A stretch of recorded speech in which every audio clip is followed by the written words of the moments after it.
Hallelujah ന്യൂസിലേക്ക് എല്ലാവർക്കും ഒരിക്കൽ കൂടെ സ്വാഗതം. ഇന്ന് എന്നോട് കൂടെ അതിഥിയായി പാസ്റ്റർ ഡിറ്റി തോമസ് ഉണ്ട്. ഡിറ്റി തോമസിനെ പരിചയപ്പെടുത്തട്ടെ. അദ്ദേഹം UK-യിലാണ്. അവിടെ അനുഗ്രഹീതമായ ഒരു മൾട്ടി ലിംഗ്വൽ ചർച്ചിൻ്റെ പാസ്റ്ററാണ്. എന്നാൽ അദ്ദേഹത്തിന് അത്ഭുതകരമായ ഒരു കഥ പറയുവാനുണ്ട്. അദ്ദേഹത്തിൻ്റെ ജീവിതം എങ്ങനെ ഒരു ശുശ്രൂഷകൻ്റെ നിലവാരത്തിലേക്ക് അദ്ദേഹം വന്നു, എങ്ങനെ ശുശ്രൂഷയിലേക്ക് വന്നു, എന്താണ് ദൈവം അദ്ദേഹത്തെ സ്പർശിച്ചത്, അദ്ദേഹത്തെ നടത്തിയ വിധങ്ങൾ, അതൊക്കെ അത്ഭുതകരമാണ്. ഒരുപക്ഷെ നിങ്ങളുടെ ജീവിതവുമായിട്ട് പല നിലകളിൽ ബന്ധപ്പെടുത്തുവാൻ നിങ്ങൾക്ക് സാധിക്കുന്ന അനുഭവങ്ങളായിരിക്കും അദ്ദേഹം നമ്മളോട് പറയുവാൻ പോകുന്നത്. ഒരു ഉദാഹരണം മാത്രം ഞാൻ പറഞ്ഞുകൊണ്ട് തുടങ്ങട്ടെ. 22-ാമത്തെ വയസ്സിനകം 7 ബൈക്ക് ആക്സിഡൻറ്റും ഒരു ജീപ്പ് ആക്സിഡൻറ്റും ഉണ്ടായി മരണാസന്നനായി മാറിയ ഒരു വ്യക്തിയുടെ ജീവിതത്തെ കർത്താവ് തൊട്ടപ്പോൾ അദ്ദേഹത്തിൻ്റെ എല്ലാ ബലഹീനതകൾക്കും അപ്പുറത്ത് ദൈവത്തിൻ്റെ അത്ഭുത പ്രവൃത്തിയുടെ ഭാഗമായി അദ്ദേഹം മാറിയ കഥയാണ് അദ്ദേഹം നമ്മളോട് പറയുവാൻ പോകുന്നത്.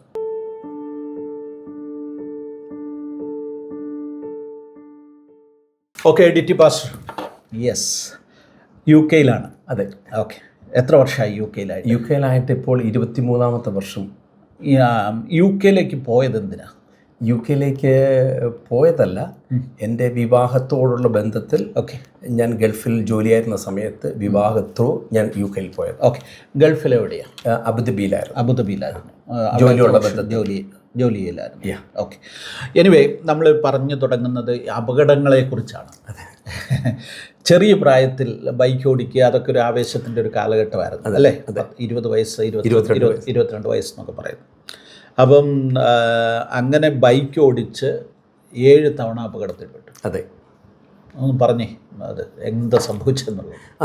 ഈ 7 തവണ എന്ന് പറയുമ്പോൾ പല ഘട്ടങ്ങളിലായിട്ടാണ്. ഓക്കെ, 22 വയസ്സെന്ന് പറഞ്ഞാൽ ആ കാലഘട്ടത്തിൽ നല്ലൊരു ചെറുപ്പക്കാരൻ നടക്കുന്ന പഠിക്കായിരുന്നു. എവിടെയാണ് പഠിച്ചുകൊണ്ടിരുന്നത്? ഞാൻ നാട്ടിൽ തന്നെ, അഞ്ചൽ. ഓക്കെ, അന്നേരം ആ പഠിത്തം തീർന്ന ആ കാലഘട്ടത്തിൽ ഏകദേശം 4 ആക്സിഡൻറ്റോളം പല ഘട്ടങ്ങളിലായിട്ട് പലപ്പോഴായിട്ട് എൻ്റെ ജീവിതത്തിലുണ്ടായി. അതൊക്കെയും ദൈവത്തിൻ്റെ കൃപയാൽ രക്ഷപ്പെട്ടു പോയി. എന്നാൽ ആ ശരീരത്തിന് അതിൻ്റേതായ പ്രയാസങ്ങളും ബുദ്ധിമുട്ടുകളും ഉണ്ടായി. ആ സമയത്ത് തന്നെയാണ് ഞങ്ങൾ കുടുംബമായിട്ട് സഞ്ചരിച്ചിരുന്ന ഒരു ജീപ്പ് ആക്സിഡൻറ്റും ഉണ്ടായത്. അതും വലിയൊരു ആക്സിഡൻ്റ് ആയിരുന്നു. അതിൽ ഭാഗ്യകരമായിട്ട് ഞാനും അമ്മയും രക്ഷപ്പെട്ടത്. ബാക്കിയുള്ളവരെല്ലാവരും ഹോസ്പിറ്റലൈസ്ഡും ഇതൊക്കെ ആയിപ്പോയി. അങ്ങനെയാണ് ഞാൻ എൻ്റെ പഠിത്തം കഴിഞ്ഞിട്ട് ഞാൻ ബോംബെക്ക് പോയത്. ബോംബെയിൽ പോയിട്ട് എനിക്ക് ഗൾഫിലേക്ക് പോകാനായിട്ട് ഒരു വിസ ശരിയായി. അന്നേരം അത് തിരിച്ച് നാട്ടിൽ വന്നിട്ട് പറഞ്ഞിട്ട് പോകാം എന്നും പറഞ്ഞ് ഞാൻ തിരിച്ച് നാട്ടിൽ 97 ന്യൂ ഇയർ സമയത്ത് ഞാൻ നാട്ടിൽ വന്നതാണ്.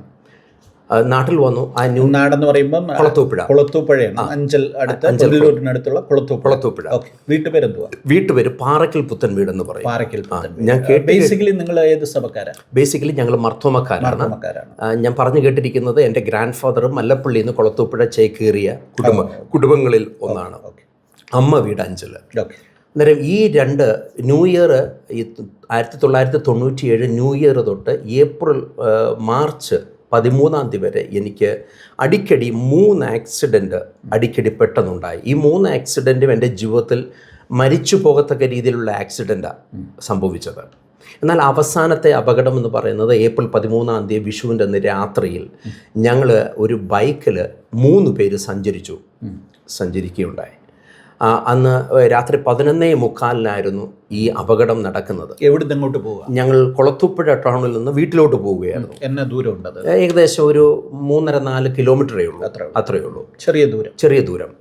അവിടെ വരുമ്പോൾ ഏകദേശം പകുതി ആയ സമയത്ത് രാത്രിയിൽ ജീപ്പിൻ്റെ മിഡിൽ കൊണ്ടിടിക്കുകയായിരുന്നു. കാരണം ജീപ്പിന് ഒറ്റ ലൈറ്റേ ഉള്ളായിരുന്നു. അന്നേരം ഞങ്ങൾ വന്ന വാഹനം ഞങ്ങൾ വിചാരിച്ചു ബൈക്കാണെന്ന് വിചാരിച്ചു. വലിയൊരു അപകടമാണ് അത്. കാരണം ഈ രാത്രിയിൽ ഒറ്റക്കണ്ണൻ വാഹനങ്ങൾ എന്ന് പറയുന്നത് കണ്ടമാനം അപകടങ്ങൾ ഉണ്ടാക്കിയിട്ടുണ്ട്. പലപ്പോഴും അത് ശ്രദ്ധിക്കപ്പെടാതെ പോകും, എങ്കിൽ പോലും പലപ്പോഴും സംഭവിച്ചിട്ടുള്ളൊരു കാര്യമാണ്. അതെ. അപ്പോൾ ഞങ്ങൾ സ്ട്രേറ്റ് അവേ വന്ന് ഇടിച്ചു. ഞങ്ങൾ 3 പേരും തെറിച്ചു പോയി. 3 പേര് തെറിച്ചു പോയെങ്കിലും ഓടിച്ചിരുന്നത് എൻ്റെ സുഹൃത്തും ചർച്ച് മെമ്പറും എല്ലാമായിരുന്ന ഒരു വ്യക്തികളാണ് ഞങ്ങൾ 3 പേരും. ഇദ്ദേഹത്തിൻ്റെ ഇടിച്ച് തല വന്നടിച്ചത് ജീപ്പിൻ്റെ സൈഡിലാണ്.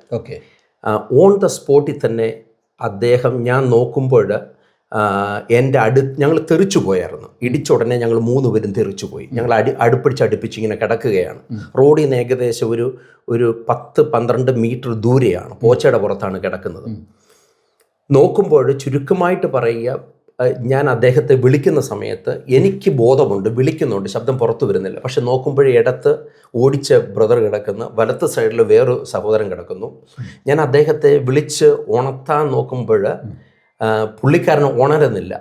ഞാനിങ്ങനെ ക്ലിയറായിട്ട് ഒന്നുകൂടെ നോക്കുമ്പോൾ കാണുന്നത് പുള്ളിക്കാരൻ്റെ ഈ കണ്ണീന്നും മൂക്കീന്നും വായിന്നും ചെവിന്നെല്ലാം ഇങ്ങനെ ബ്ലഡ് കുടുകുടാ വന്നുകൊണ്ടിരിക്കുകയാണ്. അങ്ങനെ ഇരുന്നപ്പോൾ ഞാൻ എൻ്റെ കൈ കൊണ്ട് അദ്ദേഹത്തെ ഒന്ന് തല പൊക്കാനായിട്ട് ഞാൻ ശ്രമിച്ചു. തല പൊക്കാനായിട്ട് നോക്കുമ്പോൾ എൻ്റെ കൈ അദ്ദേഹത്തിൻ്റെ തലയ്ക്കകത്ത് കയറി പോവുകയായിരുന്നു. കാരണം തലയുടെ പകുതി ബാക്ക് കംപ്ലീറ്റ്ലി പൊട്ടി തുറന്നു പോയി. അപ്പോഴേ എനിക്ക് മനസ്സിലായി അദ്ദേഹം മരിക്കുമെന്ന് ഹൃദയത്തിൽ ബോധമുണ്ട്. അപ്പോൾ എൻ്റെ ഹൃദയത്തിലും ബോധമുണ്ട് ഞാനും ഉടനെ മരിക്കും എന്നുള്ളതാണ് കൺസെപ്റ്റാണ് എൻ്റെ ഹൃദയത്തിലുള്ളത്. അങ്ങനെ ഇങ്ങനെ കിടക്കുന്നു, വിളിക്കുന്നുണ്ട്, ശബ്ദം പുറത്തു വരുന്നില്ല. അങ്ങനെ ഇരിക്കുമ്പോൾ ഞാൻ നോക്കുമ്പോൾ ഒരു കാല് എൻ്റെ നെഞ്ചത്ത് ഇവിടെ ഇങ്ങനെ ഇരിക്കുകയാണ്. നെഞ്ചത്തിരിക്കുക, എൻ്റെ പാദം എൻ്റെ ഫേസ് ടു ഫേസ് എനിക്കിങ്ങനെ കാണാം. സ്വന്തം കാല് ഞാനതാ പറഞ്ഞു വരുന്നത്. അപ്പോൾ എനിക്ക് മനസ്സിലാകുന്നില്ല ഇതെൻ്റെ കാലാന്ന് എനിക്ക് അറിയുന്നേ ഇല്ല. ഞാൻ ഈ കാലെടുത്ത് ഇങ്ങനെ മൂവ് ചെയ്യാനായിട്ട് നോക്കുമ്പോഴാണ്, മൂവ് ചെയ്ത് മാറ്റുമ്പോഴാണ് ഞാൻ അറിയുന്നത് ഈ എൻ്റെ കാല് വലത്തെ എൻ്റെ സ്വന്തം കാലാണെന്ന്. അപ്പോഴത്തേക്ക് നോക്കുമ്പോൾ കാല് മാറ്റുമ്പോൾ തന്നെ ചിരട്ട കംപ്ലീറ്റ്ലി റിമൂവായി എൻ്റെ നെഞ്ചത്ത് കിടപ്പുണ്ട്. ഈ ചിരട്ട, നമ്മുടെ കാലിൻ്റെ ചിരട്ട എടുത്ത് ഞാൻ ഉടനെ എടുത്ത് പോക്കറ്റിലിട്ടു. അതെന്തോ എനിക്ക് എടുത്ത് പോക്കറ്റിലിട്ടു. നോക്കുമ്പോഴത്തേക്ക് നമ്മുടെ വലത്തെ കാലിൻ്റെ സ്കിന്നു മാത്രമേ ഉള്ളൂ, അതിലിങ്ങനെ ഹാങ് ചെയ്ത് കിടക്കുക. മാംസം കംപ്ലീറ്റ്ലി ഈ വെട്ടി അരിയുന്നത് പോലെ മാംസം മാറിക്കിടപ്പുണ്ട്. എനിക്ക് ബോൺ കാണാം, ഇവിടുത്തെ ജോയിന്റ് കംപ്ലീറ്റ് വിട്ടുപോയി.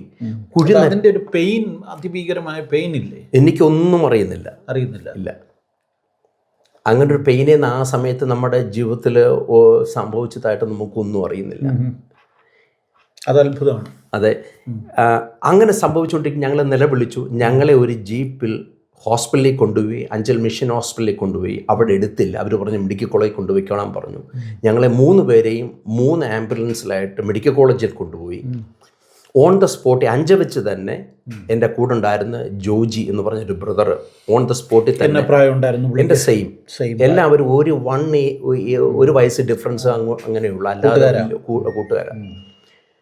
ഓൺ ദ വെയിൽ തന്നെ പുള്ളിക്കാരൻ മരിച്ചുപോയി. ഓൺ ദ വെയിൽ തന്നെ പുള്ളിക്കാരൻ മോർച്ചറി കയറ്റുകയായിരുന്നു. എന്നെ നേരെ മെഡിക്കൽ കോളേജിൽ കൊണ്ടു ചെന്നെങ്കിലും അവർ നോക്കിയിട്ട് പറഞ്ഞു കാല് മുറിച്ച് കളയല്ലാതെ വേറെ രക്ഷയൊന്നുമില്ല, കാരണം ഇത് ഇനി കൂട്ടിച്ചേർക്കാൻ ബുദ്ധിമുട്ടാണ്. അങ്ങനെ കാല് മുറിച്ച് കളയാൻ കയറ്റാൻ വേണ്ടി എന്നെ രാത്രി തൊട്ട് പിറ്റേ ദിവസം വരെ മെഡിക്കൽ കോളേജിൻ്റെ ഒരു മൂലയിൽ എന്നെ കിടത്തിയിരുന്നു. ഈ 3-4-5 മണിക്കൂർ കൊണ്ട് എൻ്റെ കാല് പഴുത്തു. കാരണം ഇതിൻ്റെ അകത്ത് മൊത്തം മണ്ണും പോച്ചയും മാത്രമായിരുന്നു. ചിരട്ട എൻ്റെ കയ്യിൽ. അങ്ങനൊരവസ്ഥയായിരുന്നു. ചുരുക്കം പറഞ്ഞു കഴിഞ്ഞാൽ എൻ്റെ അപ്പനും അമ്മയും സഹോദരങ്ങളെല്ലാവരും വന്നു. അവർ കാല് മുറിച്ച് കളയാൻ ഒപ്പിട്ട് കൊടുത്തു. എന്നെ ആ ഡ്രസ്സോടുകൂടി മുറിച്ച് കളയുന്ന അങ്ങോട്ട് കയറ്റി. എൻ്റെ ഡ്രസ്സ് മാറ്റി അവർ പുതിയ ഒരു പച്ച ഗൗൺ പോലെ എനിക്ക് ഓർമ്മയുണ്ട്, ഇടാനായിട്ട് കൊണ്ടുവന്നു. അവിടെ കിടന്നുകൊണ്ട് ഞാൻ ദൈവത്തോട് ആദ്യമായിട്ടൊരു മർത്തോമക്കാരൻ പ്രാർത്ഥിക്കുക. ഞാൻ മർത്തോമക്കാരനാണെങ്കിൽ, മർത്തോമ എന്ന് പറയുമ്പോൾ നിങ്ങളൊരു നല്ലൊരു ആത്മീയ പശ്ചാത്തലം അല്ല, സാധാരണ ഒരു ക്രിസ്ത്യാനി കുടുംബം, അത്ര അല്ലാതെ ഒരു ആത്മീയ കുടുംബമൊന്നും അല്ല. ചർച്ച് എല്ലാ സൺഡേയിലും ചർച്ചിൽ പോവും, പള്ളിയിൽ പോവും. സ്വാഭാവികമായിട്ട് ആ പ്രായത്തിൽ യുവജന സഖ്യത്തിലൊക്കെ കാണുമല്ലോ. യുവജന സഖ്യത്തിലും കാര്യങ്ങളും ഉണ്ടെങ്കിൽ പോലും ഈ ലോകപരമായിട്ടുള്ള എല്ലാ കാര്യങ്ങളും ആ കാലഘട്ടത്തിലും ഉണ്ടായിരുന്നു. ഒരു 22 വയസ്സിലുള്ള ചെറുപ്പക്കാരൻ്റെ എല്ലാ വികൃതികളും മോശമായ അനുഭവങ്ങളും എല്ലാം എൻ്റെ ജീവിതത്തിലും ഉണ്ടായിരുന്നു. അന്നേരം ആദ്യമായിട്ട് ഞാൻ ദൈവത്തോട് പ്രാർത്ഥിക്കുക.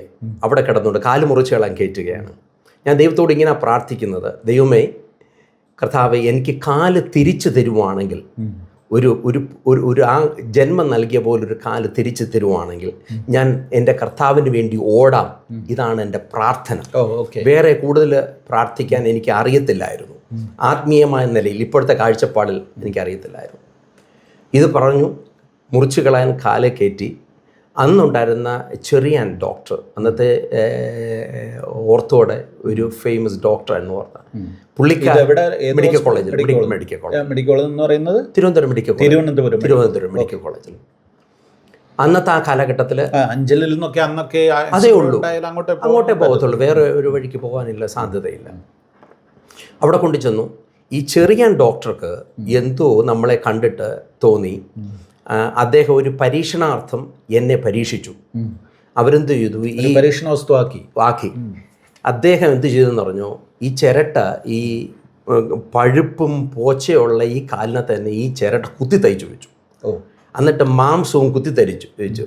എന്നിട്ട് അതിന് മുമ്പായിട്ട് ഇതിൻ്റെ അകത്ത് റോഡിട്ട്, സ്ക്രൂവിട്ട്, പുറത്ത് കമ്പി, കുഴിനരമ്പും അവർ കുത്തി തയ്ച്ചു വെച്ചു.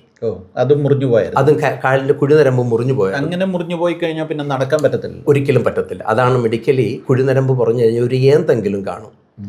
അന്നേരം ഈ മുട്ടിൻ്റെ താഴെ എന്ന് പറഞ്ഞു കഴിഞ്ഞാൽ നമ്മൾ ഈ പശുവിനെ അറക്കുന്നിടത്ത് എല്ല് കട്ട് ചെയ്യുന്നത് പോലെ മാംസവും ഇല്ല, എല്ലുകൾ 3-4 തവണ ഒടിഞ്ഞുപോയി, കാലിൻ്റെ പാദം മുറിഞ്ഞുപോയി, കുഴിനരമ്പ് മുറിഞ്ഞുപോയി. അങ്ങനൊരവസ്ഥയിൽ ഇദ്ദേഹം ഇതെല്ലാം കൊണ്ട് കുത്തിത്തയ്ച്ചു. എന്ന ധൈര്യത്തിലെ പുള്ളി അത് കുത്തിത്തയ്ച്ചു.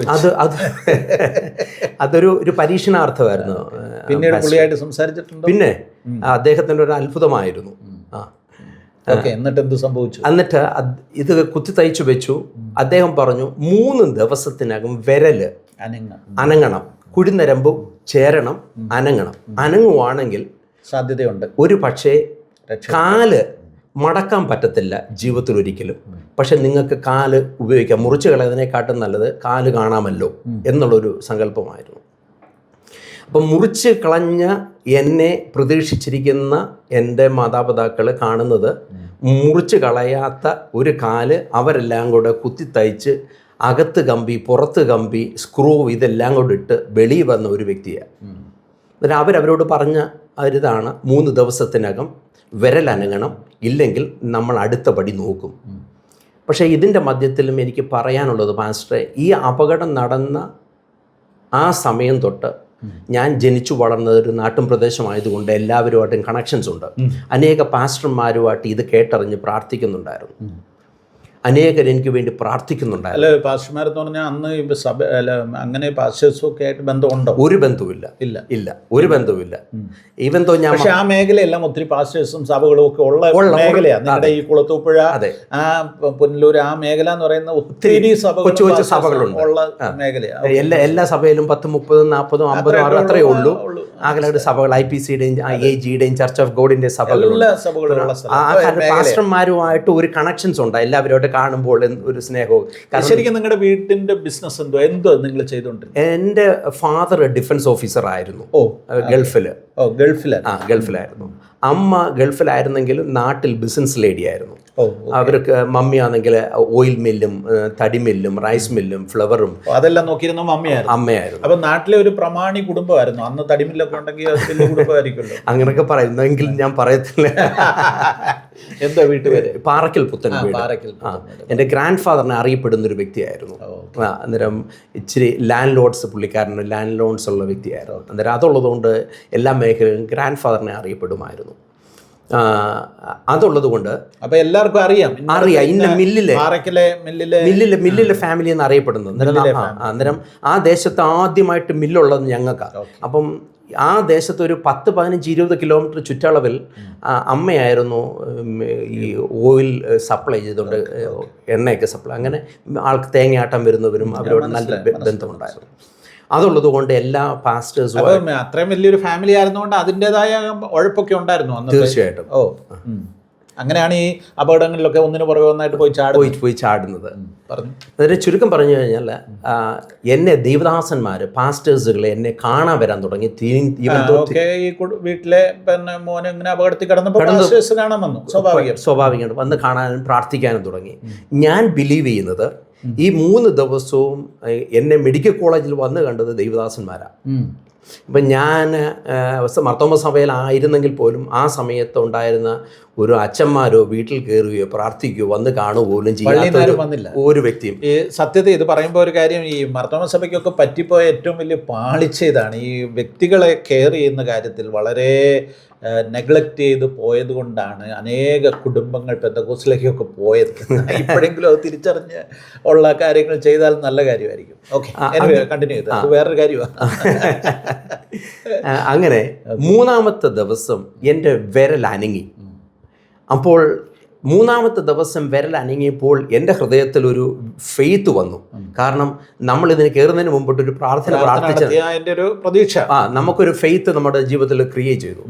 അന്നേരം ഡോക്ടേഴ്സ് പറഞ്ഞു 3-ാമത്തെ ദിവസം വിരലനങ്ങി, ഈ കമ്പികളും കാര്യങ്ങളും ഇങ്ങനെ തന്നെ ഇരിക്കട്ടെ, ബെഡ് റെസ്റ്റ് വേണം, കാലൊരിക്കലും എൻ്റെ മുട്ട് ഒരിക്കലും കാല് മടങ്ങത്തില്ല. ഇത് ഏകദേശം 2 വർഷം കഴിഞ്ഞിട്ട് തെറാപ്പി നടത്തി കാല് മടങ്ങി. ഇതാണ് അവർ ഹോപ്പ്, അല്ലാതെ അവരാരും ഹോപ്പൊന്നും തന്നില്ല. അങ്ങനെ ചുരുക്കമായിട്ട് ഞങ്ങൾ അവിടുന്ന് ഹോസ്പിറ്റലിൽ നിന്ന് ഇറങ്ങി. ബെഡ് റെസ്റ്റ് വേണം, കാല് കമ്പി അടക്കുന്നതുകൊണ്ട് എനിക്ക് ഓടാൻ പറ്റത്തില്ല, എടുക്കാൻ പറ്റത്തില്ല, ചാടാൻ പറ്റത്തില്ല, പ്ലാസ്റ്റർ ഒരു 3-4-5 മാസം ഇടണം.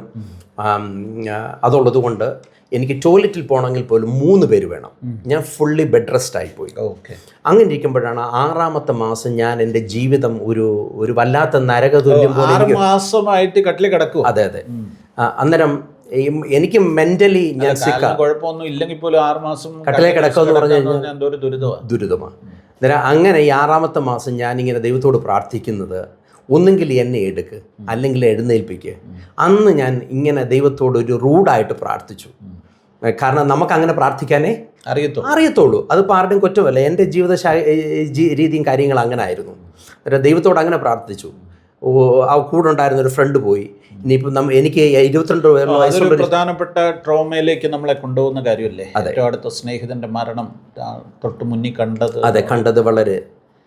അപ്പം 22 വയസ്സുള്ളൊരു ചെറുപ്പക്കാരന് ഇനി എന്തു പ്രതീക്ഷയുള്ളത്? എന്തെങ്കിലും ഉണ്ടോ? ഒന്നുമില്ല. ഇനിയിപ്പം അല്ല, ഞാൻ ചോദിക്കട്ടെ, ഈ കാലിന് മാത്രമേ പ്രശ്നം ഉണ്ടായിരുന്നുള്ളൂ? കാലിന് മാത്രമല്ല, ഈ വലത്തെ കാലിന് മാത്രമേ ബുദ്ധിമുട്ട്, വേറെ കുഴപ്പമൊന്നുമില്ലായിരുന്നു. കാരണം ആ കാല് കംപ്ലീറ്റ്ലി പ്രശ്നമായിപ്പോയി. മാംസം, ഈ തൊടയുടെ മാംസം പോയി, കാലിൻ്റെ മാംസം പോയി, 2ആയിട്ട് ഭാഗമായി, കുഴിനരമ്പില്ല, 3-4 മുറിവുകൾ, ഒടിവുകൾ, ചതവുകൾ, മൊത്തത്തിൽ ഒരു കാരണം മനസ്സിലായി. അപ്പം ഞാൻ വേറൊരു കാര്യം കൂടെ ചോദിക്കട്ടെ ഇതിൻ്റെ കൂട്ടത്തിൽ. ഇതാണ് ലാസ്റ്റിലത്തെ ആക്സിഡൻറ്റ്. അതെ. ഇതിനു മുമ്പുള്ള ആക്സിഡൻറ്റുകളിലൊന്നും കാര്യമായിട്ട്, ഇതിൻ്റെ മുമ്പുള്ള ആക്സിഡൻറ്റുകളിൽ കാര്യമായിട്ട് അപകടം ഉണ്ടായെങ്കിൽ പോലും, കാലും കൈയും ചതവും മുറിവും ഉണ്ടെങ്കിൽ പോലും അത് വലിയ കാര്യമായിട്ട് ഒന്നും ബാധിച്ചില്ല. ഒന്ന് മുറിവ് ഉണങ്ങ, തൊലി പോവുക, അങ്ങനെയുള്ള കാര്യങ്ങളാണ്. അങ്ങനെ വിത്തിൻ്റെ മാസം കൊണ്ട് ഉണങ്ങുന്ന മുറിവുകളും കാര്യങ്ങളും ചിലതിൻ്റെ അകത്ത് ഒന്നും പറ്റിയിട്ടുമില്ല. മനസ്സിലായി. അങ്ങനെയുള്ള അപകടങ്ങളാണ് പറ്റിയിരിക്കുന്നത്. അങ്ങനെ ചുരുക്കം പറഞ്ഞു കഴിഞ്ഞാൽ 6-ാമത്തെ മാസം ഞാൻ പ്രാർത്ഥിച്ചിട്ട് കിടന്നു. ഞാൻ പിറ്റേ ദിവസം എഴുന്നേൽക്കുന്നത്, പാസ്റ്ററെ, ഒരു സാധാരണ വ്യക്തി കട്ടിലിൽ നിന്ന് എങ്ങനെ എഴുന്നേൽക്കുന്നുവോ അതേപോലെ പിറ്റേ ദിവസം ആരുടെയും സഹായമില്ലാത്ത കട്ടിലിൽ നിന്ന് എഴുന്നേറ്റിരിക്കുകയായിരുന്നു. ഈ മുട്ടുമടക്കത്തില്ല എന്ന് ഡോക്ടേഴ്സ് പറഞ്ഞ അതെ. ഒരു സുപ്രഭാതത്തിൽ ഈ പ്രാർത്ഥിച്ച് കിടന്നതിൻ്റെ പിറ്റേ ദിവസം രാവിലെ ഞാൻ കട്ടിലിൽ നിന്ന് എഴുന്നേൽക്കുക. ഈ അപകടം കഴിഞ്ഞ 6-ാമത്തെ മാസം പെട്ടെന്ന് ഒറ്റ രാത്രിയുണ്ട്. വേറെ അനുഭവം ഒന്നുമില്ല. ഞാൻ അങ്ങനെ ഒന്നും ചെയ്തില്ല. ഞാൻ ദൈവത്തോട് പ്രാർത്ഥിച്ചു, ഇങ്ങനൊരു ജീവിതം എനിക്ക് കാരണം 6 മാസം കട്ടിലേക്ക് കിടക്കുന്ന ഒരു നരകതുല്യമായ ഒരു ജീവിതമാണ്. അങ്ങനെ പ്രാർത്ഥിച്ചിട്ട് കിടക്കുന്ന പിറ്റേ ദിവസം എഴുന്നേൽക്കുന്നത് കാട്ടിൽ നിന്ന് സാധാരണ ഒരു വ്യക്തി എഴുന്നേൽക്കുന്നത് മാതിരി ഞാൻ എഴുന്നേറ്റിരുന്നു. അതൊരു അത്ഭുതമായി. മമ്മി എന്നെ കണ്ടപ്പോൾ അത്ഭുതമായി. ചുരുക്കം പറഞ്ഞു കഴിഞ്ഞാൽ എഴുന്നേറ്റ് നിന്നു. പിന്നെ പ്ലാസ്റ്റർ വെച്ച് തന്നെ ഞാനത് നടന്നു. അപ്പോൾ എൻ്റെ അതിൻ്റെ ഉള്ളിൽ എനിക്കൊരു ഫീൽ ചെയ്യുന്നുണ്ട്, കാല് മടങ്ങുന്നു. ഞാനിങ്ങളെ ട്രൈ ചെയ്ത് നോക്കിയപ്പോൾ എൻ്റെ കാല് മടങ്ങി. അല്ല, ശരിക്കും ഈ മുട്ടുൾപ്പെടെ പ്ലാസ്റ്റർ ഇട്ടേക്കല്ല, എല്ലാം ഇവിടെ ഈ ജോയിൻറ്റിൻ്റെ അവിടെ കമ്പി കിടക്കുന്നുണ്ട്. ഇങ്ങനെ മുട്ട് സ്ക്രൂ എടുത്ത് ഒരു അയവുണ്ട്, നമുക്ക് അങ്ങോട്ടും ഇങ്ങോട്ട് വേവ് ചെയ്യാൻ. നോക്കുമ്പോഴത്തേക്ക് നമുക്കത് ഫീൽ ചെയ്യും. നമുക്ക് ഉള്ളിൻ്റെ ഉള്ളിൽ നമുക്കൊരു ഫീൽ ചെയ്യും, നമുക്ക് എന്തൊക്കെയോ സൗഖ്യമായതുപോലെ നമുക്ക് ഫീൽ ചെയ്യും. ചുരുക്കം പറഞ്ഞ് പിറ്റേ ദിവസം ഞങ്ങളുടെ മെഡിക്കൽ കോളേജ് ചെന്നപ്പോഴത്തേക്ക് അത് പ്ലാസ്റ്റർ കട്ട് ചെയ്ത് ഡോക്ടർ നടക്കാൻ പറഞ്ഞപ്പം ഒരു കുഴപ്പമില്ല, കാല് മടങ്ങി. അന്ന് മുറിവുകളെല്ലാം കറക്റ്റായിട്ട് ഉണങ്ങി, മാംസം തിരിച്ചു കൂടി. ഒരിക്കലും ആ മാംസം ഒരിക്കലും അച്ഛൻ പോലും ഇപ്പോൾ കണ്ടാൽ തിരിച്ചറിയാത്ത രീതിയിൽ മാംസം വന്നു കൂടി. അപ്പം കമ്പി, അന്ന് തന്നെ കമ്പി, വെളിയിലത്തെ കമ്പി അവരെല്ലാം ഊരിക്കളഞ്ഞു, പ്ലാസ്റ്റർ ഊരി. അവരെന്നെ ഇത് വെച്ചുകൊണ്ട് തന്നെ അദ്ദേഹം നടത്തിച്ചു. എൻ്റെ കാല് ഫുള്ള് ഒരു പകുതി കംപ്ലീറ്റ് ആയിട്ട് മടങ്ങി. പിന്നെ അതിൻ്റെ അകത്തുണ്ടെന്ന് പറഞ്ഞൊരു സ്ക്രൂ ആയിരുന്നു. ആ സ്ക്രൂ എന്ന് പറയുന്നത് ഇവിടുത്തെ ബോണുകളെ തമ്മിൽ ഘടിപ്പിക്കുന്ന ഒരു സ്ക്രൂവാണ്. ആ സ്ക്രൂ ഇപ്പോഴും കിടപ്പുണ്ട്, അത് ഊരിയില്ല. അത് എപ്പോൾ ആണെങ്കിലും ഊരാന്ന് പറഞ്ഞായിരുന്നു. പക്ഷേ ഞാൻ പറഞ്ഞു, ഞങ്ങളെല്ലാവരും പറഞ്ഞത് അവിടെ കിടക്കട്ടെ, അത് എൻ്റെ നിർബന്ധപ്രകാരം ഞാനത് ഊരിയില്ല. നമുക്കൊരു തെളിവായിട്ടിരിക്കട്ടെ. എക്സാക്ട്ലി. കാരണം ദൈവത്തെ മറക്കാതിരിക്കാൻ എനിക്ക് എൻ്റെ ജീവിതത്തിൽ തോന്നിയ ഒരു ദുർബുദ്ധിയൊന്നും എനിക്ക് എങ്ങനെ വേണമെങ്കിലും പറയാം. ഞങ്ങൾ ഊരിയില്ലത്. അത് പറഞ്ഞു, കുറച്ചാൾ കഴിഞ്ഞിട്ട് നിങ്ങൾക്ക് വേണമെങ്കിൽ എടുക്കാം, ഇല്ലെങ്കിൽ എടുക്കണ്ട, അത് നിങ്ങളുടെ മരണം വരെ യാതൊരു തടസ്സം ജീവിതത്തിൽ ആകത്തില്ലെന്ന് പറഞ്ഞായിരുന്നു. അതാണ് എൻ്റെ ജീവിതത്തിൽ ഒരു ടേണിംഗ് പോയിന്റ് എന്ന് പറയാം. ദൈവത്തെ കണ്ടുമുട്ടാനും ദൈവത്തിൻ്റെ ഒരു അത്ഭുത വിടുതൽ കാണാനും ദൈവത്തെ കാണുവാനുള്ളൊരു മുഖാന്തരം ടേണിംഗ് പോയിന്റ്. അപ്പം ഇങ്ങനെ ഒരു അത്ഭുത വിടുതൽ കിട്ടിയത് ശരിക്കും അത് വീട്ടുകാരെയും അത്ഭുതപ്പെടുത്തിയില്ലേ? തീർച്ചയായിട്ടും വീട്ടുകാരെ അത്ഭുതപ്പെടുത്തിയെങ്കിൽ പോലും അവർക്ക് ആ രീതിയിൽ ഒരു ആത്മീയ കാഴ്ചപ്പാട് അവർക്ക് കിട്ടിയില്ല. അത് എനിക്ക് മാത്രമേ കിട്ടിയുള്ളൂ. പക്ഷേ ഈ അത്ഭുതം നടന്നതിന് ശേഷം എൻ്റെ ജീവിതത്തിൽ ആരോ പുറയിൽ നിന്ന് എന്നോട് ഇങ്ങനെ കൂടെ നടക്കുന്നത് മാതിരി, ആരോട് എന്നോട് ഗൈഡ് ചെയ്യുന്ന മാതിരി, സംസാരിക്കുന്ന മാതിരി, എപ്പോഴും ഇങ്ങനെ നമുക്ക് എവിടെ ചെന്നാലും ഒരു സ്വസ്ഥതയില്ല. പക്ഷെ നമുക്ക് എന്ത് പറയാണ്, നമ്മുടെ ഉള്ളിൻ്റെ ഉള്ളിൽ ആരോ സംസാരിക്കുകയാണ്, ഇനി ഈ കർത്താവിന് വേണ്ടി ജീവിക്കണം, നീ സാക്ഷിയാകണം എന്നിങ്ങനെ പറയുകയാണ്. അങ്ങനൊരു അനുഭവമാണ്. ഈ ഇൻ ബിറ്റ്വീൻ ഈ പാസ്റ്റേഴ്സ് വന്നിരുന്നു എന്ന് പറഞ്ഞല്ലോ, അവരുമായിട്ടൊക്കെ നല്ല ബന്ധമായിരുന്നു. അപ്പോൾ അവരൊക്കെ വീടിനടുത്താണ്, 1 കിലോമീറ്ററേ ഉള്ളൂ. നമ്മുടെ ഫ്രണ്ടിൽ കൂടെ ആണ് എന്നും പാസ്റ്റർ രാവിലെ ഉച്ചയ്ക്കും വൈകിട്ട് പാല് മേടിക്കാൻ പോകുന്നത്. ഞങ്ങളുടെ വീട് റോഡ് സൈഡാണ്, മെയിൻ റോഡാണ്, നമ്മുടെ മതിലയിലിരിക്കും. മില്ലിനോട് ചേർന്നാണ് വീടും. അതുകൊണ്ട് 1000 ആൾക്കാർ അവിടെ ഡെയിലി മില്ലിൽ വരുമ്പോഴും നമ്മളെ കണ്ടിട്ട് പോകും. അന്നേരം പാസ്റ്റർമാർ അങ്ങോട്ടും ഇങ്ങോട്ടും ഫ്രണ്ടിൽ കൂടെയാണ് എപ്പോഴും പോകുമ്പോഴൊക്കെ നമ്മളെ രാവിലെയും കാണും വൈകിട്ടും കാണും. അപ്പം പറയും, ഡിറ്റി ബ്രദറെ വൈകിട്ട് അങ്ങോട്ട് ഇറങ്ങും. നമ്മൾ ചുമ്മാതെ കാഷ്വലി ഇറങ്ങും. അവിടെ ചെല്ലുമ്പോഴത്തേക്ക് പ്രാർത്ഥനയായിരിക്കും, അല്ലെങ്കിൽ ഫ്രൈഡേ മീറ്റിംഗ് ആയിരിക്കും, സാറ്റർഡേ ആയിരിക്കും, സൺഡേ ആയിരിക്കും. അപ്പോൾ ഇതൊക്കെ നമ്മൾ അവിടെ അറ്റൻഡ് ചെയ്യുമ്പോൾ നമ്മളോട് സംസാരിക്കുന്നത് നമുക്ക് ഫീൽ ചെയ്യും. പക്ഷേ എൻ്റെ ജീവിതത്തിൽ ദൈവം എന്നെ സൗഖ്യമാക്കി എഴുന്നേറ്റപ്പോൾ തന്നെ എൻ്റെ ഹൃദയത്തിലുണ്ടായിരുന്നു, ഇനി എൻ്റെ ദൈവത്തിന് വേണ്ടി ജീവിക്കണം എന്നൊരു കാഴ്ചപ്പാട് എൻ്റെ ഹൃദയത്തിലുണ്ടായിരുന്നു. ഈ പെന്തക്കോസി വരണമെന്നല്ല, മനസ്സിലായി, ഈ സാക്ഷ്യം ലോകത്തെല്ലായിടത്തും പറയണമെന്നൊരു ഹൃദയത്തിലൊരു വാഞ്ചയുണ്ടായി. അതാണ്. അപ്പം അങ്ങനെ നോക്കിയപ്പോഴത്തേക്ക് എനിക്ക് കിട്ടിയൊരു ഓപ്പർച്യൂണിറ്റി എന്ന് പറയാനായിട്ട്, അത് ആത്മീയ ലോകത്ത് പെന്തക്കോസ് ഗോളം മാത്രമേ ഉള്ളൂ. മർത്തോമ സഭയിൽ സാക്ഷ്യം പറയുന്ന പരിപാടിയൊന്നുമില്ല, അതറിയാമല്ലോ, അവിടെ കയറ്റത്തുമില്ല. അന്നേരം അതുള്ളതുകൊണ്ട് പിന്നെ എനിക്ക് ഓപ്പർച്യൂണിറ്റി എന്ന് പറഞ്ഞാൽ ദൈവമക്കളുടെ ഇടയിൽ ഇന്ന് പെന്തക്കോസ് എന്ന ഒരു കാലത്ത് പെന്തക്കോസുകാരെ കളിയാക്കി നടന്നൊരു വ്യക്തിയാണ് ഞാൻ. പിന്നെ ഭയങ്കര എതിർപ്പെന്ന് അച്ഛാ, പെന്തക്കോസുകാർ അതുവഴി പോകുമ്പോൾ ഞങ്ങളുടെ വീടിൻ്റെ മതിലെ കയറി അവിടെ ഇരുന്നത് കൊണ്ട് നമ്മൾ ഇവരെ കളിയാക്കുകയും പല വീടുകൾ പറയുകയും ദുഷിക്കുകയും ആ രീതി ചെയ്യുന്നൊരു വ്യക്തിയാണ്. ഒരു കാലഘട്ടത്തിൽ പ്രായത്തിൻ്റെതായ അറിവില്ലായ്മ കൊണ്ട് ചെയ്തു പോയത്. ഒരു കാലഘട്ടത്തിൽ അങ്ങനെ ആയിരുന്നു. പക്ഷേ പിന്നീട് അതങ്ങ് മാറി. തീർച്ചയായിട്ടും ദൈവം തൊട്ട് കഴിഞ്ഞപ്പോഴത്തേക്ക് അല്ല, ഞാൻ പറഞ്ഞത് പൊതുസമൂഹത്തിന്റെ ആണെങ്കിലും ഈ പെന്തക്കോസ് എന്ന് പറയുന്നതിനെ ഒരു വല്ലാതെ അവഗണനയോടെ കണ്ടിരുന്ന ഒരു കാലം ഉണ്ടായിരുന്നു, 10-25 വർഷങ്ങൾ.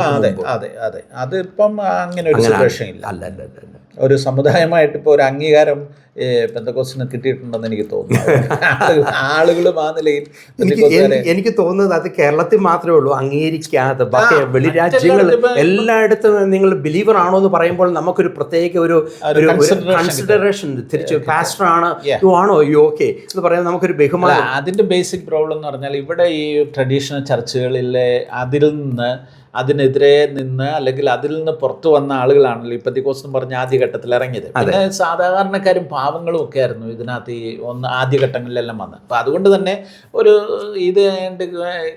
സമൂഹത്തിലെ ഏറ്റവും മോശം ആളുകളുടെ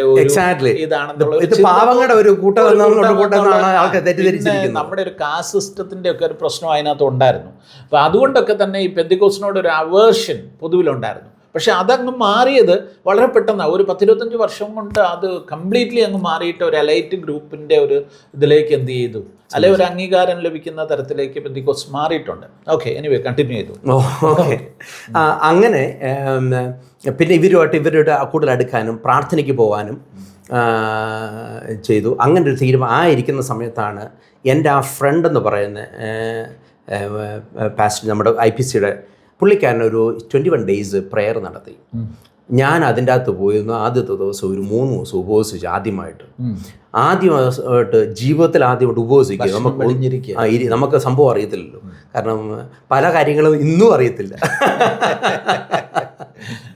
നമ്മൾ ഉപവസിക്കുകയാണ്. പാസ്റ്റർ പറഞ്ഞു, ഡിറ്റി ഉപവസിക്കുമ്പോൾ ആഹാരം കഴിക്കാൻ പറ്റത്തില്ല, വേണമെങ്കിൽ വെള്ളം കുടിക്കാം, വേണമെങ്കിൽ ചായ കുടിക്കാം, ഇതിനപ്പുറമായിട്ട് ആഹാരം കഴിക്കാൻ പറ്റത്തില്ല. ഒരു ദിവസം ജീവിതത്തിൽ ആദ്യമായിട്ട് പെന്തക്കോസ്ത് സഭയിൽ ഒളിച്ചും പാത്തുമാണ് ഉപവസിക്കുന്നത്. അല്ല, അപ്പൊ വീട്ടിൽ നിന്ന് എതിർപ്പായി ഇതിന്. പിന്നെ ഒളിച്ചും പാത്തുവാ പോകുന്നത്. ഞാൻ പാസ്റ്ററുടെ അടുത്ത് ഒരു വിവരത്തിന് പോവാന്ന് പറഞ്ഞാൽ പോകുന്നത്. പക്ഷേ രാത്രി തിരിച്ചു വരുമ്പോൾ അറിയത്തില്ല, പാസ്റ്ററുടെ അടുത്തായതുകൊണ്ട് അവരൊന്നും പറയത്തില്ല. പോകുന്നത് പാസ്റ്ററുടെ വീട്ടിലല്ലേ പോകുന്നത് എന്നൊരിതായിരുന്നു, കൺസെപ്റ്റായിരുന്നു. ചുരുക്കം ആദ്യത്തെ ദിവസം വളരെ കഷ്ടപ്പാടായിരുന്നു, ആഹാരം കഴിക്കാത്തതുകൊണ്ട്. ആദ്യത്തെ ഉപവാസം ഒളിച്ചും പാത്ത് ഉപവസിക്കും. രണ്ടാമത്തെ ദിവസം ഓക്കെ ആയി. മൂന്നാമത്തെ ദിവസമായപ്പോഴും ഒരു കുഴപ്പമില്ല, അതിൽ നിന്ന് കുറച്ച് മെച്ചുവേർഡായി. അങ്ങനെ ഞാൻ 7 ദിവസം ആദ്യമായിട്ട് 3 എന്നുള്ളത് 7 ഉപവസിച്ചു. ഉപവസിച്ചപ്പോൾ എൻ്റെ പിതാവ് ഇതറിഞ്ഞു. ഉപവസിച്ചിട്ട് വീട്ടിൽ കയറുമ്പോൾ പിതാവ് വന്ന് അറിഞ്ഞു, നീ പട്ടിണി അടക്കുമായിരുന്നു 7 ദിവസം എന്നും പറഞ്ഞു. പുള്ളിക്കാരൻ പുറകെ കൂടെ വന്ന് ഈ കുന്താലിക്കൈ എടുത്ത് എൻ്റെ ബാക്കിൽ ഒറ്റയടി അടിച്ച് ഞാൻ താഴെ പോയി വിത്തിൻ എ സെക്കൻഡ്സ് കൊണ്ട് പുള്ളിക്കാരനും താഴെ പോയി. പുള്ളിക്കാരൻ്റെ വലത്ത് സൈഡ് കൈ കംപ്ലീറ്റ് തളർന്നുപോയി. കൈ തളർന്നുപോയി. എന്നെ ഹോസ്പിറ്റലിൽ കൊണ്ടുപോയി, ഡാഡിയെ ഹോസ്പിറ്റലിൽ കൊണ്ടുപോയി. എനിക്ക് അവിടെ ചെന്നപ്പോൾ എനിക്ക് ഒരു കുഴപ്പവും ഇല്ല. ഡാഡിയുടെ കൈ ഇങ്ങനെ ഒരു പാരലൈസ് പോലെ പുള്ളിക്കാരൻ നിവരാനും എടുക്കാനും പറ്റുന്നില്ല. എന്നിട്ട് ഞാൻ എന്ത് ചെയ്തു, ഈ 21 ദിവസം ഫാസ്റ്റിങ്ങിൽ ഞാൻ കണ്ടിന്യൂ ചെയ്തു. അവസാനത്തെ 3 ദിവസം, 21 തീരുന്നതിൻ്റെ അവസാനത്തെ 3 ദിവസം വീണ്ടും ഞാനൊരു 3 ദിവസം പ്രാർത്ഥിച്ച് തിരിച്ചു വന്നപ്പോഴത്തേക്ക് പുള്ളിക്കാരൻ്റെ കൈ ഓക്കെയായി. അപ്പോൾ എനിക്ക് മനസ്സിലായി, ഈ പ്രാർത്ഥിക്കുന്ന ഒരു കൂട്ടരുടെ ഇടയിൽ ദൈവത്തെ യഥാർത്ഥമായിട്ട് വിളിക്കുന്നവരെ ടച്ച് ചെയ്ത് കഴിഞ്ഞാൽ അത് അപ്പനായാലും അമ്മയായാലും സഹോദരങ്ങളായാലും ആരായാലും ദൈവം സന്ദർശിക്കും എന്നൊരു ബോധ്യം എൻ്റെ ഹൃദയത്തിലുണ്ടായി. അപ്പോൾ എൻ്റെ ഹൃദയത്തിൽ ഒത്തിരി ഫെയ്ത്ത് വർദ്ധിക്കാൻ തുടങ്ങി. അങ്ങനെയാണ് ദൈവത്തോട് ഇനി ജീവിക്കുവാണെങ്കിൽ ഈ കർത്താവിനെ മരണം വരെയും സേവിക്കും. അപ്പോൾ ഈ സംഭവം ഉണ്ടായിട്ട് ഫാദറിന് എന്തെങ്കിലും രൂപാന്തരം? അതിനുശേഷം പുള്ളിക്കാരൻ ഒന്നും പറഞ്ഞിട്ടില്ല. അതിനുശേഷം പുള്ളിക്കാരന് ഗുണവുമില്ല ദോഷവുമില്ല. പക്ഷേ എതിർപ്പൊക്കെ ഞാൻ വിചാരിച്ച് മമ്മി കുഴപ്പമില്ലെന്നായിരുന്നു. പക്ഷെ പുള്ളിക്കാരിയായിരുന്നു ഭയങ്കര എതിർപ്പ്, സഹോദരങ്ങളും. എതിർപ്പെന്ന് പറഞ്ഞു കഴിഞ്ഞാൽ എന്നെ കാണുന്ന ഒരു, എന്നാ പറഞ്ഞ നമ്മുടെ ഭാഷയിൽ പറഞ്ഞ ഒരു പിശാചിനെ കാണുന്ന പോലെ എന്നെ കാണുന്നത്. അത് എത്ര കാലം അങ്ങനെ തുടർന്നു? ഇപ്പോൾ വർഷങ്ങളോളം തുടർന്നു. വർഷങ്ങളോളം എന്ന് പറഞ്ഞു കഴിഞ്ഞാൽ വർഷങ്ങളോളം അവരൊന്നും അനുഭവത്തിലേക്ക് ഇതുവരെ വന്നിട്ടില്ല. എൻ്റെ പിതാവും മാതാവും മരിച്ചുപോയി. അമ്മ മരിച്ചിട്ട് ഇപ്പോൾ 2 വർഷമായി.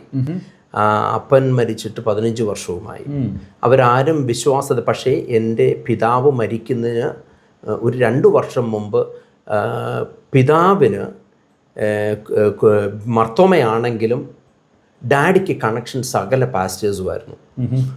എല്ലാ ദിവസവും, ഓൾമോസ്റ്റ് എല്ലാ ദിവസവും, അങ്ങനെ പറയുന്നതായിരിക്കും നല്ലത്, ഡാഡി പാസ്റ്റർമാരുടെ വചനം കേൾക്കുകയും പ്രാർത്ഥിക്കുകയും കാര്യങ്ങളും ചെയ്യുമായിരുന്നു അവസാന കാലഘട്ടങ്ങളിൽ മൊത്തം. പിന്നെ മർത്തോമ സഭയിൽ നിന്നുകൊണ്ടാണ് അവിടെ അടക്കവും കാര്യങ്ങളെല്ലാം ക്രമീകരണങ്ങളൊക്കെ അവിടെ ചെയ്തത്. അമ്മയ്ക്ക് പക്ഷേ മമ്മിക്ക് ഒരു രൂപാന്തരം, ഒരു മാനസാന്തരം ഒന്നും ഉണ്ടായില്ല. പക്ഷേ മമ്മിക്ക് എല്ലാ പാസ്റ്റേഴ്സുമായിട്ട് ബന്ധവുമുണ്ട്, കണക്ഷൻസും ഉണ്ട്. ഞങ്ങൾ താമസിച്ചിരുന്ന വീട് KC തോമസിൻ്റെ വീടിൻ്റെ തൊട്ട് ആ സൈഡുമാണ്. ഇന്ന് അറിയപ്പെടുന്ന എല്ലാവരുമായിട്ടും നല്ല പേഴ്സണലി നല്ല പേരെടുത്ത് പറയാൻ താല്പര്യപ്പെടുന്നില്ല. എല്ലാവർക്കും നല്ല ബന്ധമുണ്ടെങ്കിൽ പോലും മമ്മി ആരും മാനസാന്തരത്തിലേക്കോ അതിലൊന്നും അവർക്ക് അങ്ങനെ ഒരു ആത്മീയ താല്പര്യത്തിലേക്ക് വന്നില്ല എന്നതാണ്. സഹോദരങ്ങളും വന്നില്ല. പക്ഷേ അവർക്ക് പൊതുവെ എല്ലാവർക്കും അറിയാം എന്നെ ദൈവത്തെ അറിഞ്ഞതുകൊണ്ടാണ് ദൈവം അനുഗ്രഹിച്ചത് എന്ന് അവർക്ക് ഉള്ളിൽ എല്ലാവർക്കും അറിയാം. പക്ഷേ എന്നെ അനുഗ്രഹിച്ചത് കൊണ്ടാണ് ആ കുടുംബത്തിൽ വേറൊരു ആത്മീയമായിട്ടല്ല ഭൗതികമായിട്ട് അവർ അനുഭവിക്കുന്ന അനുഗ്രഹങ്ങളെല്ലാം അതും മുഖാന്തരമാണെന്നും അവർക്കും അറിയാം. പക്ഷെ അവർ ദൈവത്തിലെങ്കിലേക്ക് വന്നിട്ടില്ല. ഓക്കെ. അപ്പോൾ ഈ ആക്സിഡൻറ്റ് കഴിഞ്ഞു, പിന്നെ 6 മാസത്തിനകം ദൈവം വിടുതൽ തന്നു. പിന്നെ 21 ദിവസത്തെ ഉപവാസ പ്രാർത്ഥനയിൽ പങ്കെടുത്തു. അങ്ങനെ പിന്നെയും ഒരു അത്ഭുതം ജീവിതത്തിൽ സംഭവിച്ചു. പിതാവിന് സൗഖ്യം ലഭിച്ചു. ഓക്കെ. ഇത് കഴിഞ്ഞിട്ട് അടുത്ത സ്റ്റെപ്പ് എന്തുവാ? അടുത്ത സ്റ്റെപ്പ് എന്ന് വെച്ചാൽ അച്ഛാ ഇങ്ങനൊരു സംഭവം അറിഞ്ഞ ശേഷം ഈ പാസ്റ്റർ ത്രൂ എനിക്ക് എൻ്റെ അടുത്ത് പറയുന്നുണ്ട്, ഡിറ്റി ഞാനൊരു ഓപ്പർച്യൂണിറ്റി തരാം, പ്രസംഗിക്കാൻ അറിയാമോ? ഞാൻ പറഞ്ഞു എനിക്ക് പ്രസംഗിക്കാനൊന്നും അറിയത്തില്ല, പക്ഷെ ഒരു ടെസ്റ്റ് മണി പറയാമോ? അങ്ങനെയാണ് ഒരു സഭയിൽ ഞാൻ ആദ്യമായിട്ട് പ്രസംഗിക്കാൻ പോകുന്ന കരവാളൂരുള്ള പാസ്റ്റർ സാമച്ചാൻഡ് ചർച്ചിലാണ്. അത് കൊട്ടാരക്കരയുള്ള സന്തോഷ് പാസ്റ്റർ മുഖാന്തരമാണ് അവിടെ പോകുന്നത്. അവിടെ ചെന്ന് പ്രസംഗിക്കാൻ തുടങ്ങി. പുള്ളിക്കാരൻ ആദ്യമായിട്ട് എൻ്റെ അടുത്ത് ദൂത് പറഞ്ഞു. എനിക്ക് പ്രവചനമൊന്നും പറഞ്ഞാൽ എനിക്കറിയത്തില്ല, ഞാനങ്ങനെ കേട്ടിട്ടുമില്ല, എനിക്കറിയത്തുമില്ല. പക്ഷേ അച്ഛാ ചുരുക്കമായിട്ട് പറയട്ടെ, പുള്ളിക്കാരൻ ഞാൻ പ്രസംഗിക്കാൻ അവിടെ ചെന്നു. അവിടുന്ന് ഞാൻ ആദ്യമായിട്ട് പ്രസംഗിക്കാനായിട്ട് ഒരു 15 മിനിറ്റ് കിട്ടി, സാക്ഷ്യം പറയാനായിട്ട്. 97 കഥയാണ് പറയുന്നത്. അവിടുന്ന് അങ്ങോട്ട് പലരും ത്രൂ കണക്ഷനായി പല കൺവെൻഷൻ ക്രൂസൈഡുകളിലും പ്രസംഗിക്കുന്നതിന് മുമ്പായിട്ട് ഒരു 10 മിനിറ്റ് സാക്ഷ്യം പറയാൻ എവിടെ ചെന്നാലും എല്ലാ സഭകളിലും പബ്ലിക് മീറ്റിങ്ങുകളിലും ദൈവം ഒരുക്കുന്ന ഒരു അനുഭവമായിരുന്നു. അതായത് നമ്മളൊക്കെ ഉണ്ടായ ഈ അപകടവും അങ്ങനെ ഉണ്ടായ വിടുതലും എല്ലാം പറയും. അതെ, അതായിരുന്നു ഒരു അനുഭവം. അതൊരു വലിയ സന്തോഷമുള്ള കാര്യം, ഭയങ്കര സന്തോഷമായിരുന്നു. അങ്ങനെ ആ സമയത്ത് തന്നെ എൻ്റെ ഹൃദയത്തിൽ എനിക്ക് ബൈബിൾ പഠിക്കണമെന്ന്, അങ്ങനെ ഒരു പാസ്റ്റർ മുഖാന്തരം ആരും അറിയാതെ ഞാനും ഒരു പാസ്റ്ററോട് പോയി, ദൂരെ പോയി ഒരു 3 വർഷത്തെ ബൈബിൾ കോളേജ് പഠനം. ശനി ഞായറും പോവും, മൺഡേ ടു ഫ്രൈഡേ പോകത്തില്ല. ആ സമയത്ത് തന്നെ ഞാൻ ജോലി ചെയ്യുന്നുണ്ടായിരുന്നു. തിരുവനന്തപുരത്ത് എനിക്ക് ജോലിയും കിട്ടി. ശ്രീധന്യ കൺസ്ട്രക്ഷനിൽ ഞാൻ എഞ്ചിനീയർ ആയിരുന്നു. അപ്പം നിങ്ങൾ തിരുവനന്തപുരത്ത് പോകുമ്പോൾ പട്ടം പ്ലാമൂട് പാലം കേട്ടിട്ടുണ്ടോ? ആ പ്ലാമൂട് പാലം ഞാൻ പണിത ഒരു കൺസ്ട്രക്ഷനാണ്. ഞാനായിരുന്നു എൻ്റെ എഞ്ചിനീയർ. ഇനി പറഞ്ഞു കഴിഞ്ഞാൽ ജഗതി പാലം, തിരുവനന്തപുരത്ത് ജഗതി പാലം, അതിൻ്റെ എഞ്ചിനീയർ ഞാനായിരുന്നു. അങ്ങനെ കവടിയാറിലൊരു ശ്രീധന്യ കൺസ്ട്രക്ഷൻ എന്ന് അതിൻ്റെ ഫ്ലാറ്റ്, ആ ഫ്ലാറ്റ്, അങ്ങനെ 3-4 പ്രോജക്റ്റ് മാത്രമേ ഞാൻ നാട്ടിൽ ചെയ്തോളൂ. ഈ ജോലി ചെയ്യുമ്പോൾ തന്നെ അല്ല, ഇത്ര ചെറിയ പ്രായത്തിൽ അങ്ങനെ അത്രയും വലിയ കൺസ്ട്രക്ഷൻ നടത്തത്തക്ക നിലയിൽ എങ്ങനെ അവസരം കിട്ടി? അത് ഞാൻ എൻ്റെ background diploma in civil engineering ആണ്. അത് കഴിഞ്ഞിട്ട് അങ്ങനെ അന്നേരം ഓട്ടോമാറ്റിക്കലി നടക്കുമ്പോൾ തന്നെ നമുക്ക് ദൈവം വഴികളും വാതിലുകളും തുറന്നുകൊണ്ടേയിരുന്നു. എന്നാൽ ഞാൻ പോകുന്നതെല്ലാം കഷ്ടതയുടെ തീച്ചൂളയുടെ നടുവിലൂടെയായിരുന്നു. ഇന്ന് കാണുന്ന ഒരു ആത്മീയ സപ്പോർട്ടൊന്നും ആ കാലഘട്ടത്തിൽ ഒരു വ്യക്തിയിൽ നിന്നും എനിക്കില്ലായിരുന്നു. മനസ്സിലായില്ലേ? എന്നൊരു സപ്പോർട്ട് ചെയ്യാനോ ഒരു സാമ്പത്തികപരമായിട്ടോ മറ്റുള്ള രീതിയിലോ അന്നൊന്നോ ഇതൊക്കെ ഉണ്ടെന്ന് പറഞ്ഞാൽ പോലും അച്ഛാ എല്ലാം ഉണ്ടെങ്കിലും ഇല്ലാത്തവനെ പോലെ ഞാൻ ജീവിച്ചു. വീട്ടിൽ നിന്നൊന്നും തരത്തില്ലേ? വീട്ടിൽ നിന്ന്. കാരണം ഞാനിങ്ങനെ ഫുൾ ടൈം മിനിസ്ട്രി എന്ന് പറഞ്ഞപ്പോൾ വീട്ടിൽ നിന്ന് എല്ലാവരും, എൻ്റെ അമ്മ പറഞ്ഞൊരു കാര്യമുണ്ട്, അതിനേക്കാൾ നല്ലത് നീ മരിക്കുന്നതായിരുന്നു. ഇങ്ങനെ മിഷൻ വർക്കിലേക്ക് ഞാൻ സുവിശേഷകനായി. മമ്മി പറഞ്ഞു നീ ഒരു പാസ്റ്റർ ആവാൻ പോവാണോ, അതാണോ നീ ഉദ്ദേശിക്കുന്നത്? ഞാൻ പറഞ്ഞു അങ്ങനെ പോലാണ് എന്ന് പറഞ്ഞപ്പോൾ പറഞ്ഞു അങ്ങനെ ആണെങ്കിൽ അതിനേക്കാൾ നല്ലത് നീ മരിക്കുന്നതായിരുന്നു എന്ന് പുള്ളിക്കാരെ എൻ്റെ മുഖത്ത് നോക്കി പറഞ്ഞു. ഓക്കെ. അപ്പം ഈ ബൈബിൾ സ്കൂളിൽ പഠിച്ചു എന്ന് പറയുമ്പോൾ അതെവിടെ പഠിച്ചത്? ഞാനത് ഇടുക്കിയിൽ IPC സഭയുടെ ഒരു ഡോക്ടർ, ഒരു പാസ്റ്ററുടെ ഒരു പേഴ്സണലി പോയി പഠിക്കുന്ന ഒരു സെൻ്ററായിരുന്നു. ഞാൻ അങ്ങനെ പഠിക്കുകയായിരുന്നു. കാരണം എനിക്ക് പബ്ലിക്കിൽ അന്ന് ഇറങ്ങി അനൗൺസ് ചെയ്ത് പഠിക്കാൻ പറ്റുന്ന സംവിധാനം ഇല്ലായിരുന്നു. അങ്ങനെ അവിടെ പഠിച്ച് ഇറങ്ങി. ഈ 97 തൊട്ട് 2000 വരെ എൻ്റെ ജീവിതത്തിൽ എന്ന് പറയാൻ വെച്ചാൽ അനേക കൺവെൻഷൻ ക്രൂസൈഡുകളിലും AJ റോയ്, അന്നത്തെ AJ റോയ് പുള്ളിക്കാരൻ, പാട്ടുകാരൻ, അദ്ദേഹത്തിൻ്റെ കൺവെൻഷൻ കൂടി വർഷിപ്പ് ലീഡറായിട്ടും, നോബിൾ P. തോമസ് കേട്ടിട്ടുണ്ട്, കോഴിക്കോട്, നോബിളുമായിട്ട് ചേർന്ന് പുള്ളിക്കാരന് കിട്ടുന്ന അനേക കൺവെൻഷൻ വേദികൾ എനിക്കൊരു 10 മിനിറ്റ് തരികയും അങ്ങനെ എല്ലാ കേരളത്തിൻ്റെ പല ഭാഗത്തും പോയി. ഈ സാക്ഷ്യം പറയാൻ പോയ കാശ് വല്ലതും കിട്ടുക? ഒന്നും കിട്ടത്തില്ല. ഇല്ല. ഭക്ഷണം കിട്ടും. പക്ഷേ അച്ഛാ ഞാൻ ഹോണസ്റ്റായിട്ട് പറയാം, ഈ ദൈവത്തെ അറിഞ്ഞ് ഇറങ്ങിയപ്പോൾ ഞാനൊരു തീരുമാനമെടുത്തു, ഈ വചനം വിറ്റ് ഞാൻ തിന്നത്തില്ലെന്ന്. വേദപുസ്തകത്തിൽ വാക്യമുണ്ട് ഇതുകൊണ്ട് ഉപജീവിക്കണം ഞാൻ ഉദ്ദേശിച്ച വേല ചെയ്യുന്നവൻ കർത്താവിൻ്റെ വേല. പക്ഷേ ഞാൻ ഒരു പൈസയ്ക്ക് വേണ്ടി കർത്താവിൻ്റെ വേല പ്രസംഗിക്കുകയോ എടുക്കുകയോ ചെയ്യത്തില്ലെന്നൊരു തീരുമാനം എൻ്റെ പേഴ്സണലി എനിക്കുണ്ടായിരുന്നു. അതുകൊണ്ടായിരുന്നു തോന്നുന്നു ഞാൻ വിശ്വാസത്തിൽ ഇറങ്ങിയപ്പോൾ തന്നെ എനിക്കൊരു ജോലിയും ശരിയായത്. പക്ഷെ അന്ന് തൊട്ട് ഇന്ന് വരെയും ഒരിക്കലും ദൈവത്തിൻ്റെ വചനം പ്രസംഗിക്കിടത്തൊന്നും ഒരു നേരത്തെ ആഹാരമോ വസ്ത്രമോ പണമോ ഞാൻ എങ്ങും പ്രതീക്ഷിച്ചിട്ടുമില്ല, വാങ്ങിച്ചിട്ടുമില്ല. ഈ 29 വർഷത്തെ ജീവിതയാത്രയിൽ എങ്ങും ഞാൻ കൈനീട്ടി വാങ്ങിയിട്ടുമില്ല. ഓക്കെ, എനിവേ, അപ്പം അങ്ങനെ വചനം പഠിച്ചു. 3 വർഷം ഇവിടെ ജോലി ഉണ്ടായിരുന്നു.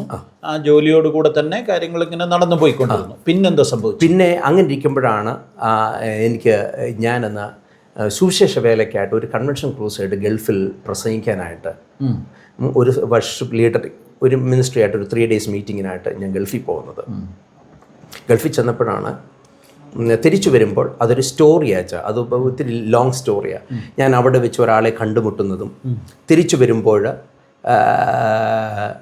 അദ്ദേഹം ചോദിക്കുന്നത് നിങ്ങൾ ആരാണെന്നും നിങ്ങൾക്ക് ഇവിടെ ജോലി ചെയ്യാൻ താല്പര്യമുണ്ടോ എന്നും ഇതെല്ലാം ചോദിക്കുന്ന ഒരു അറബിയാണ്. പാസ്റ്റർ ഡിറ്റി തോമസിൻ്റെ ജീവിതത്തെ രൂപാന്തരപ്പെടുത്തിയ അപകടത്തെക്കുറിച്ചും അവിടെ നിന്ന് അദ്ദേഹത്തിനുണ്ടായ അത്ഭുതകരമായ വിടുതലുകളെക്കുറിച്ചും ദൈവം അദ്ദേഹത്തെ നടത്തിയ വഴികളെക്കുറിച്ചുമാണ് നമ്മൾ ഈ എപ്പിസോഡിൽ കേട്ടത്. ദൈവികമായ ഒരു പാതയിലേക്ക് അദ്ദേഹം നയിക്കപ്പെട്ടു. സുവിശേഷ വേലയുടെ ഭാഗമാകുവാനായിട്ട് അദ്ദേഹത്തിന് ഭാഗ്യം ലഭിച്ചു. തുടർന്ന് അദ്ദേഹത്തിൻ്റെ ജീവിതത്തിൽ പിന്നീട് സംഭവിച്ചത് മുൻപുണ്ടായതിനേക്കാൾ വലിയ അത്ഭുതങ്ങളാണ്. ആ കഥയിലേക്ക് അടുത്ത എപ്പിസോഡിൽ നമുക്ക് പ്രവേശിക്കാം.